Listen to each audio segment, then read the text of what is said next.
Bonjour, je m'appelle Josiane et aujourd'hui je vais te raconter une histoire pour apprendre à colorier.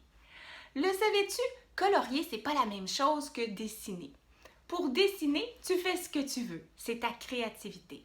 Mais pour colorier, il y a des lignes et il faut rester dans les lignes. Tu as sûrement déjà entendu un adulte répéter il ne faut pas dépasser les lignes. Alors, pour colorier, il faut que le crayon reste dans les lignes. Je vais te raconter l'histoire du fermier pour t'aider à comprendre et à apprendre comment colorier dans les lignes.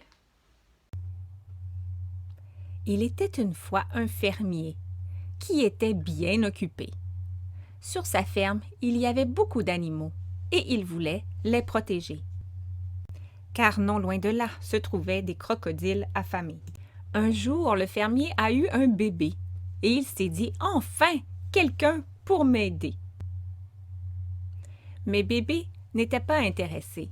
Il préférait jouer.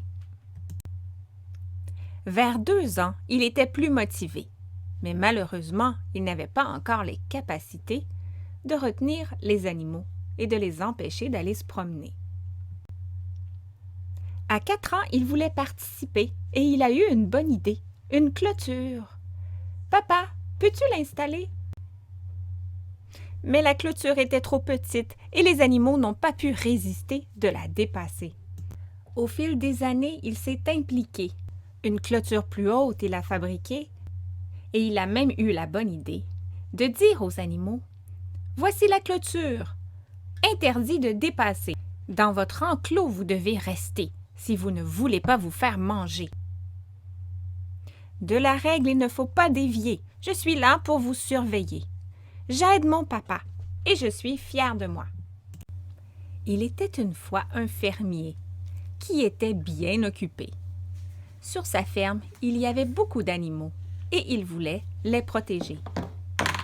Car non loin de là se trouvaient des crocodiles affamés. Un jour, le fermier a eu un bébé et il s'est dit « Enfin, quelqu'un pour m'aider !» Mais bébé n'était pas intéressé. Il préférait jouer. Vers 2 ans, il était plus motivé.